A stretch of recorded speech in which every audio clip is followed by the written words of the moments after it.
Graça e paz, povo de Deus, nós louvamos a Deus por esta oportunidade de estarmos aqui para bendizer o seu nome. Celebramos ao Senhor pelos 117 anos da IBI do Brasil e eu convido você e sua família para tomar parte conosco nessa noite e juntos vamos celebrar em ação de graças ao nosso Deus. Pare um pouquinho o que está fazendo, se for possível, pegue a sua Bíblia, convide quem está perto de você e vamos cultuar o Deus vivo, que é digno de toda honra, toda glória e todo louvor. Oremos ao Senhor. Deus eterno, nós reconhecemos de que toda honra, toda glória, todo louvor pertence a Ti. A Ti tributamos, Pai, esse culto de ação de graças por 117 anos da nossa amada igreja.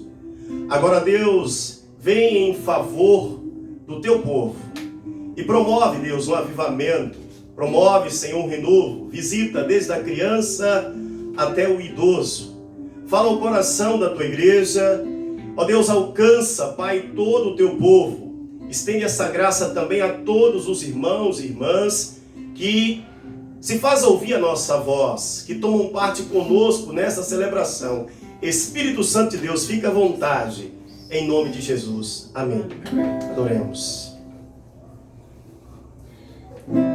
Senhor, formoso és, tua face eu quero ver, pois quando estás neste lugar, tua graça invade em mim. acende a chama, Senhor. Acende a chama, ó Pai, que uma vez brilhou, vem limpar, brilhar, resplandecer o meu primeiro amor. Glória a Deus, Deus seja louvado. Eu convido você nesse momento a colocar nas mãos do Senhor a tua oferta, o teu dízimo, a consagrar ao Senhor tudo aquilo que Ele tem colocado em tuas mãos. A obra de Deus é feita de fé em fé. E o dízimo, a oferta, é aquilo que mantém a obra do Senhor. Mantém os obreiros, pastores, pastoras, missionários e missionárias, mas também assim a gente pode avançar, manter todos os compromissos e honrar a igreja, contribuir na obra missionária da Igreja Nacional, enfim, uma vez que a igreja coopera, uma vez que nós nos dispomos a ser parceiros de Deus, é na junção, na soma da cooperação que nos tornamos mais fortes. Então nós convidamos você a tomar parte, você que é membro, congregado, novo decidido, que entende que tudo que você é, tudo que você conquista, tudo que você haverá de ser e conquistar, vem da graça, da bênção de Deus sobre você, e você que é grato a Deus, você então apresenta seu dízimo do fruto do seu trabalho, a sua oferta como gratidão a Deus pela provisão e pela fidelidade dele na tua vida. Nós vamos orar ao Senhor, nós vamos consagrar ao Senhor os nossos dízimos, as nossas ofertas, porque cremos que Ele é fiel. Então você estende as suas mãos, consagre as tuas sementes. Eu convido nesse momento a presbítera Sileuza, que esteja orando ao Senhor, consagrando os nossos dízimos e ofertas. Glorificado Deus, nós te honramos, nós bendizemos o teu nome. Queremos, ó Deus, neste momento, Pai, entregar no teu altar dízimos e ofertas depositadas, Senhor. Deus abençoe cada pessoa que com o coração agradecido, Senhor, a Ti, pelas bênçãos recebidas, Senhor, depositou, Senhor, no teu altar. Venha abençoar, venha a cada dia mais, Senhor, abrir as comportas do céu sobre a vida dos teus filhos, Amém, Pai. Deus. Nós te louvamos, nós te bendizemos em nome de Jesus. Amém. Amém, Deus. Nós cremos que Deus está conosco. Eu convido você a abrir a sua Bíblia, convido você a pegar nesse momento o livro sagrado, as Escrituras, Hoje é culto de ação de graças, mas é culto também de Santa Ceia. Então nós vamos ministrar a palavra e depois a ceia do Senhor.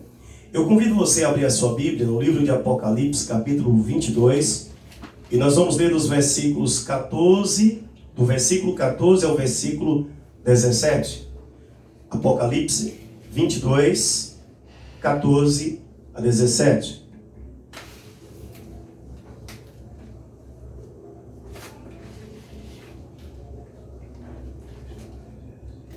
Diz assim a palavra do Senhor: Felizes as pessoas que lavam as suas roupas, pois assim terão o direito de comer a fruta da árvore da vida e de entrar na cidade pelos seus portões. Mas fora da cidade estão os que cometem pecados nojentos, os feiticeiros, os imorais e os assassinos, os que adoram ídolos e os que gostam de mentir por palavras e ações. Eu, Jesus, enviei o meu anjo para anunciar essas coisas a vocês nas igrejas. Eu sou o famoso descendente do rei Davi, sou a brilhante estrela da manhã. O Espírito e a noiva dizem: venha. Aquele que ouve isso, diga também: venha. Aquele que tem sede, venha. E quem quiser, receba de graça da água da vida, palavra do Senhor. Deus fala conosco através da palavra pregada. Nós queremos ouvir a tua voz. Nós dependemos do Senhor. Em nome de Jesus Cristo. Amém. Amém, Jesus. Eu convido você nesse momento a então aprender aquilo que o Senhor tem para você nesta noite. E eu quero pensar com base nesse texto do capítulo 22 de Apocalipse, esta porção do versículo 14 até o versículo 17. Quando então o João relata sobre essa expectativa da igreja, sobre de fato também aqueles que entrarão para a vida eterna na cidade de Deus e aqueles que ficarão de fora.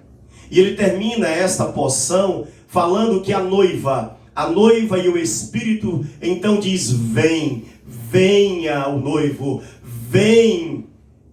E ele diz: aquele que ouve, aquele que crê também, que recebe neste momento, podemos assim dizer, que possa também crer e dizer: vem, vem noivo. E eu preciso então primeiro perguntar algumas coisas.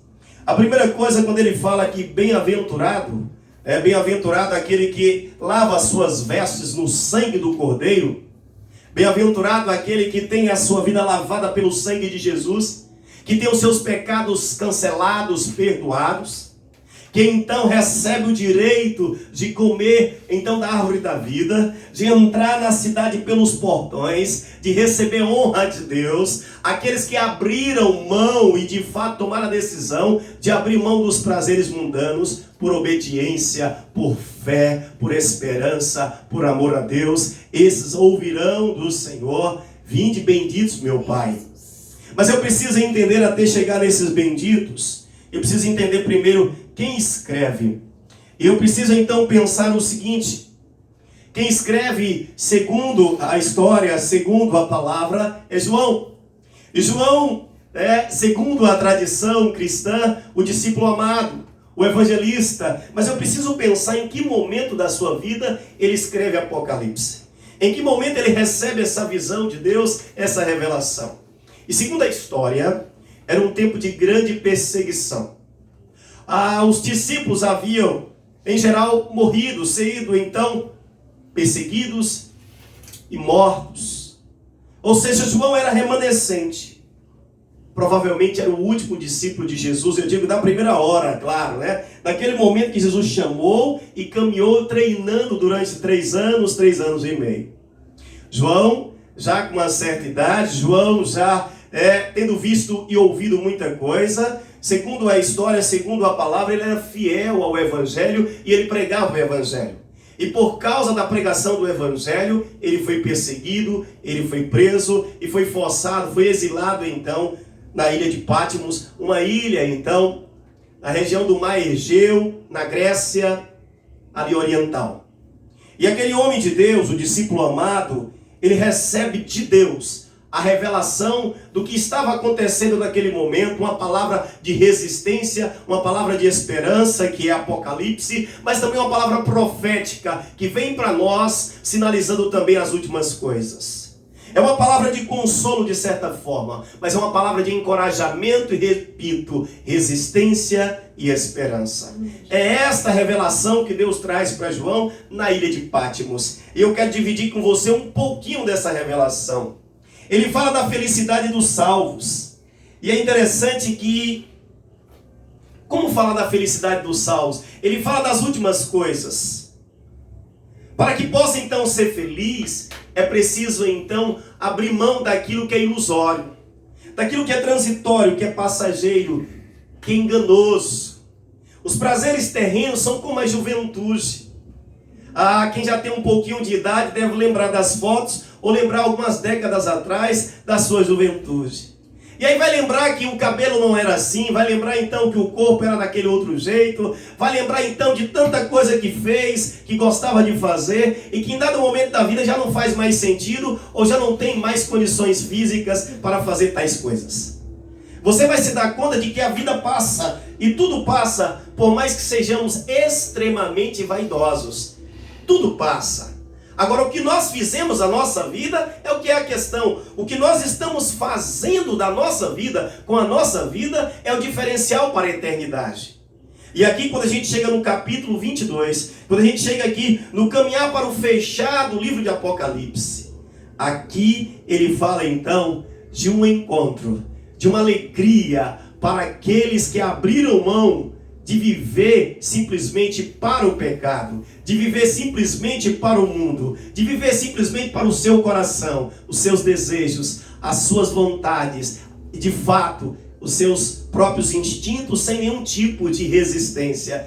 Viver a cada dia de acordo com o que aparecer, de acordo com o que quiser, o que pensar, e resistir a Jesus, e resistir ao Evangelho, e dizer não para o Espírito Santo. Aqui ele sinaliza que terá consequências. Nós aprendemos então, segundo a palavra, ele diz que ficarão então de fora, e aí ele vai dizer que vai ficar de fora justamente, vai ficar de fora os cães, as pessoas que praticaram coisas nojentas, abomináveis, terríveis, os feiticeiros, os amantes de adivinhação, de bruxaria, enfim. Os que se prostituem e têm prazer na carne pela carne, simplesmente, ou usam o próprio corpo como mercadoria. Enfim, existem várias formas de se prostituir, seja ganhando dinheiro ou usando o corpo inadequadamente. Enfim, aqueles que se prostituem. Mas os assassinos também ficarão de fora. Os idólatras e todos que praticam a mentira. A primeira coisa que me chama a atenção aqui e que nós podemos aprender é que felizes são as pessoas que foram então lavadas pelo sangue de Jesus e recebem o direito de entrar na cidade de Deus. Felizes as pessoas que lutaram contra a sua própria carne, lutaram contra os prazeres, abriram mão.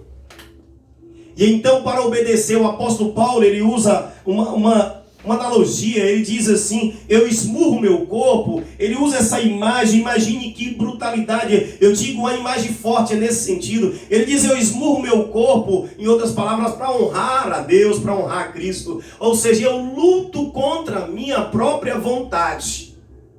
Porque se deixar por nós mesmos, nós não estaríamos nem aqui nesta noite. Nós nos perdemos. O ser humano, por natureza, ele é autodestrutivo. O ser humano, por natureza, ele é inclinado para o mal. Depois da queda, depois da contaminação, da escolha errada, lá no princípio, o ser humano agora ele não tem sozinho a capacidade de tomar a decisão e voltar para Deus, se ele não ouvir a voz do Espírito, se ele não ouvir a pregação da palavra, se ele não for então socorrido pelo Todo-Poderoso. Então precisamos do Senhor. Esse é o tempo de arrependimento. Amém. Esse é o tempo de conversão. Esse é o tempo então de reflexão. A pandemia possibilita para a igreja, mas possibilita para você também que ainda não aceitou Jesus, reavaliar a sua caminhada, reavaliar suas decisões, reavaliar o que você tem feito da sua existência. Essa pandemia, ela veio e atingiu e atinge, desde o miserável que está na sarjeta, então pelas calçadas, debaixo dos viadutos, porque não tem onde reclinar a cabeça, muitas vezes a mendigar no semáforo, enfim, uma situação desgraçada e miserável, socialmente falando. Até mesmo você que tem um bom apartamento, um bom emprego, enfim, tem um bom plano de saúde, tem um outro patamar de vida social e financeira.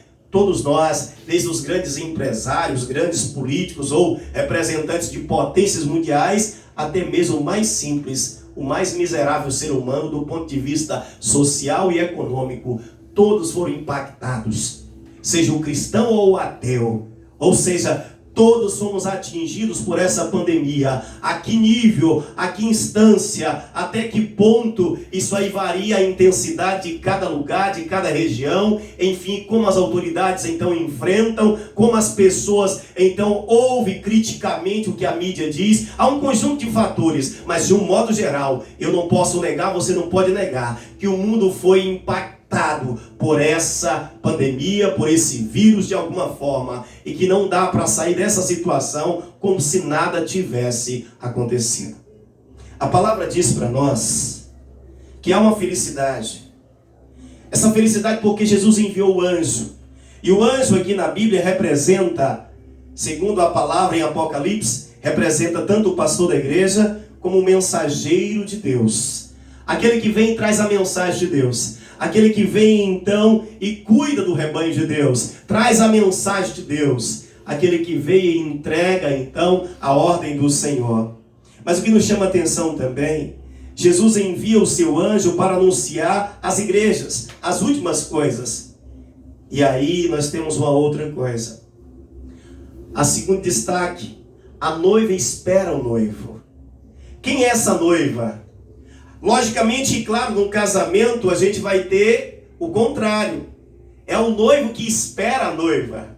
Na nossa experiência é isso que acontece. O noivo fica no altar, os convidados, e a expectativa é ouvir aquela música tradicional, as portas se abrirem, em alguns lugares é assim, toca aquela música da noiva, a marcha nupcial, enfim, um sinal, ou aquele escolher que for um clássico, alguma coisa que sinaliza que é tudo diferente, que naquela hora algo especial vai acontecer, e então a noiva vem. Isso falando de um casamento humano, mas falando do casamento da igreja. A igreja é a noiva de Cristo.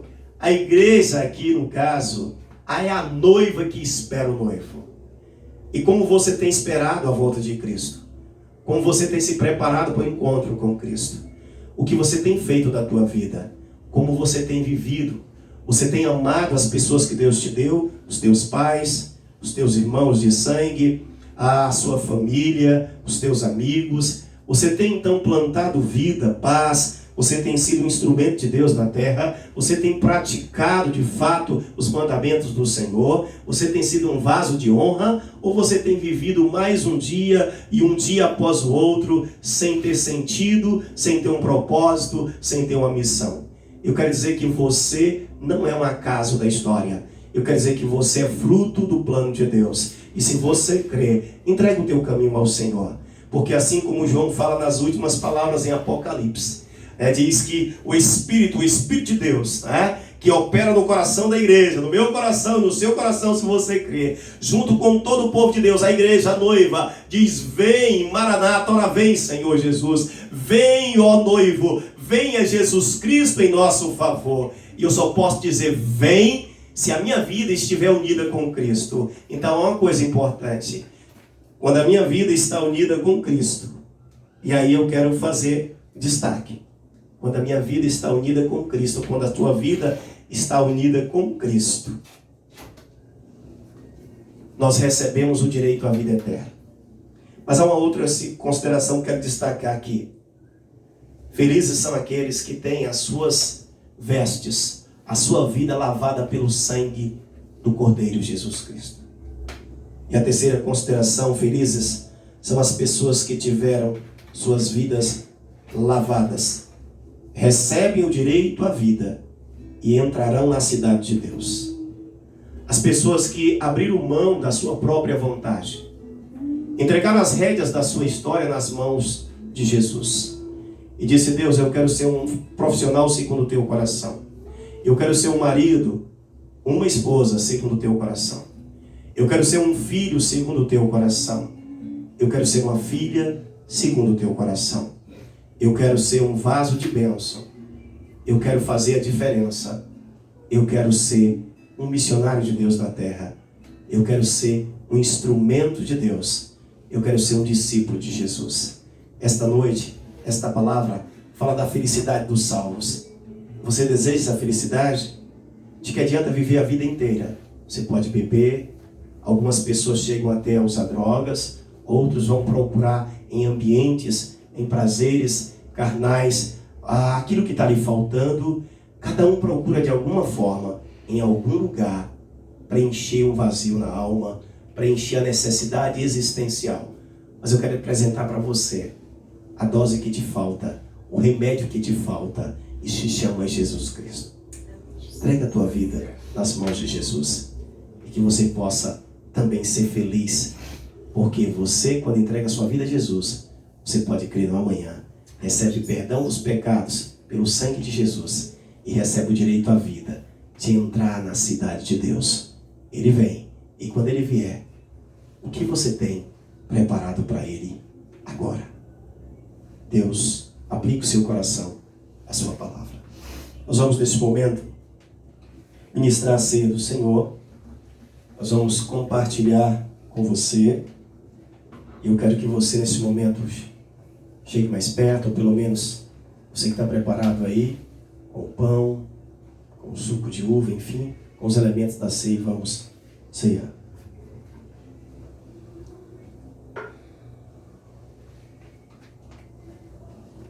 A palavra do Senhor diz que Jesus, na noite que foi traído, ele tomou o pão, tomou o cálice e deu graças. Vamos orar ao Senhor. Deus eterno, nós te louvamos pelo sangue de Jesus que foi derramado na cruz para perdão dos nossos pecados.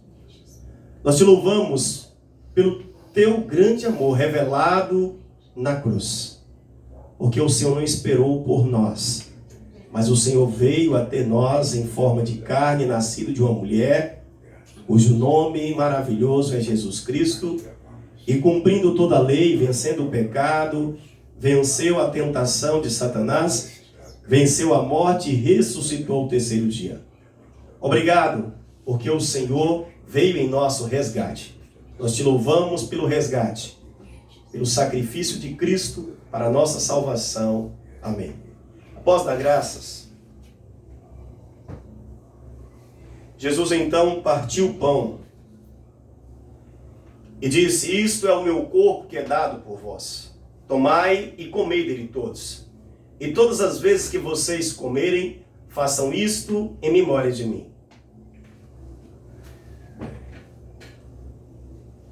Por semelhante modo, ele tomou o cálice e disse: esse cálice é o cálice da nova aliança no meu sangue. Tomai e bebei dele todos. E todas as vezes que o beberdes, façam isto em memória de mim.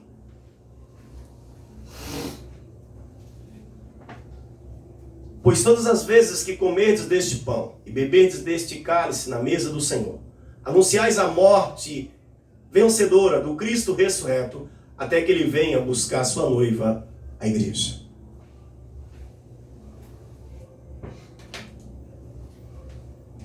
A palavra nos orienta: examine-se, pois, o homem a si mesmo, depois tome do pão e coma, tome do cálice e beba.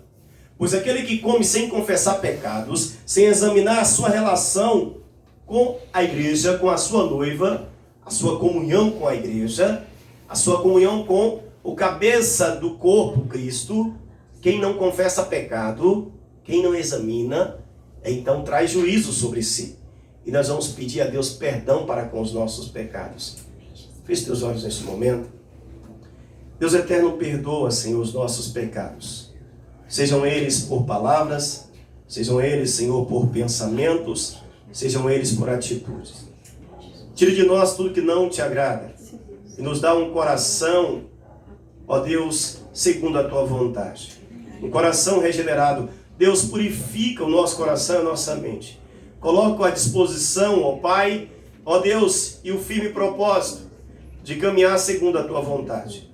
Tira o coração de pedra e coloca um coração transformado. Senhor, perdoa os nossos pecados. E Deus, usa a Santa Ceia para alimentar a nossa fé, renovar a esperança da tua volta. E Deus, assim, ó Pai, encher o nosso coração com o teu amor mais uma vez. Amém. Em nome de Jesus. Amém. Após a confissão de pecados, eu convido você que é batizada em plena comunhão com o Senhor e com a sua igreja, e também, assim, as nossas crianças que são batizadas, orientadas pelos pais, devem então tomar parte da Santa Ceia. Portanto, nós vamos servir e depois vamos cear juntos.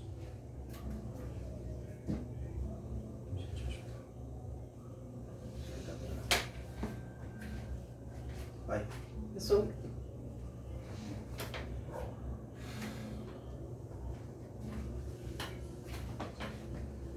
Peguei a guarda.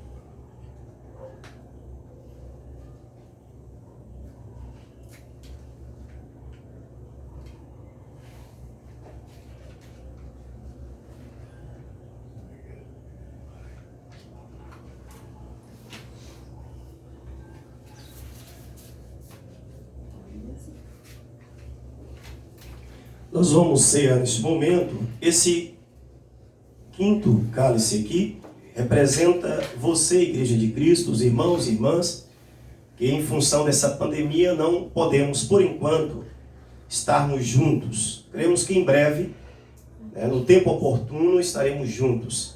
Mas esse quinto cálice representa toda a igreja, ou seja, os demais irmãos, que nós vamos cear neste momento.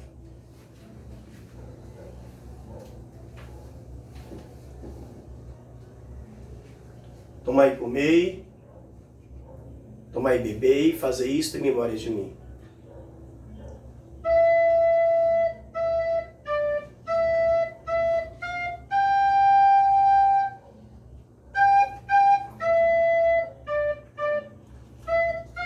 Obrigado, Deus, por participar da tua mesa mais uma vez. Em nome de Jesus Cristo, te agradeço. Isso é tudo que pediste. Hoje, Senhor, nos ajuda a ser fiel todos os dias da nossa vida para a tua glória e a fazer discípulo como Jesus nos ordenou.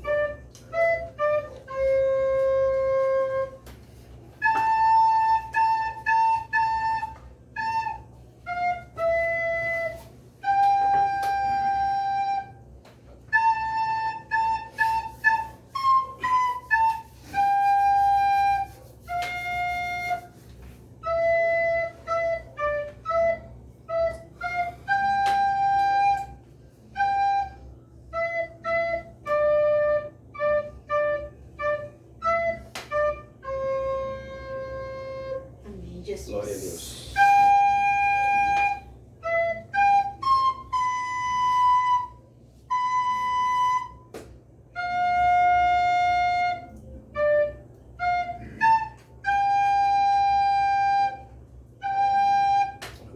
Amém, Jesus.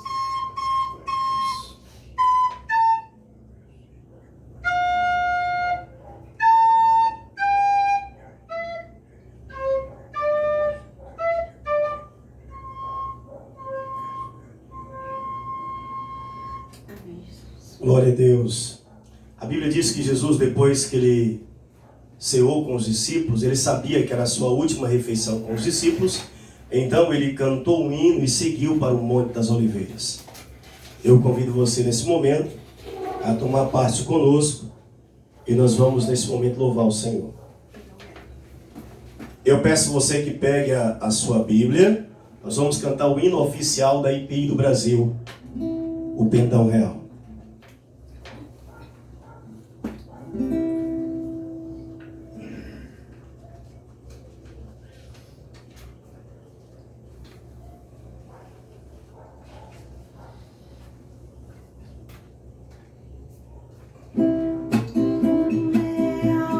Se entregou o rei a vós, soldados seus, corajosos, pois em tudo defendei, marchando para o céu, com valor, sem temor, por Cristo prontos a sofrer, bem alto erguei o seu pendão, firme sempre até morrer, transformados já os densos batalhões do grande usurpador.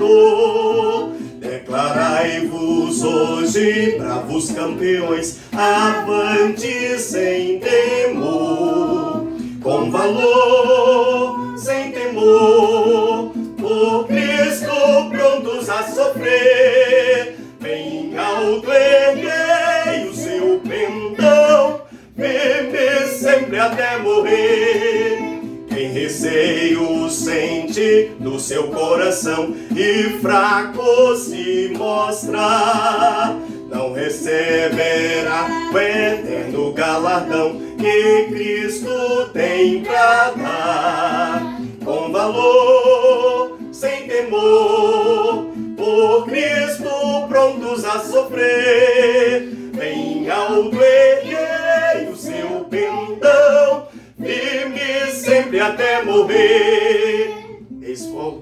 Pois sejamos todos a Jesus leais e ao seu real pendão, os que na batalha sempre são fiéis, com ele reinarão. Com valor, sem temor, por Cristo prontos a sofrer, bem alto erguei o seu pendão, firme sempre até morrer. Glória a Deus. Glória a Deus. Nós vamos orar nesse momento pelas famílias da nossa igreja, pelas famílias da nossa cidade, do nosso Brasil e do mundo, enfim, pelas famílias. Nós vamos orar pelas autoridades constituídas e nós vamos orar também, assim, pelas pessoas que trabalham na área de saúde. Então, as famílias, que aí engloba todo mundo, tá? As autoridades, nós vamos orar pelos profissionais de saúde e vamos agradecer a Deus pela nossa amada igreja. Deus eterno, nós te louvamos pelo que o Senhor já fez. Te louvamos, Senhor Deus, pela vida, pela história, pelo serviço da IPI do Brasil.